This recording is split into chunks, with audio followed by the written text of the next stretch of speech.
Hello everyone, welcome back to Spararia YouTube channel.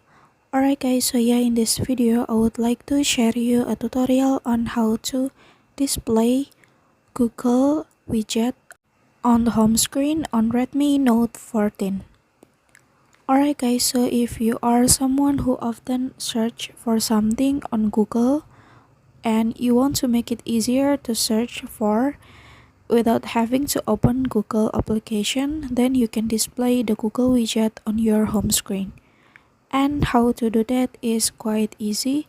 So yeah, without any further ado, now let's get started to the tutorial. Alright guys, so yeah, the first thing first is now you can pinch on your home screen until pop out the menu like this. And then now you can go to widget. And so yeah, now you can scroll down and choose Google menu over here, and you can click for the search bar, and the search bar or Google widget will display on your home screen. Alright guys, it's easy, right? And yeah, here's the tutorial. Thank you so much for watching.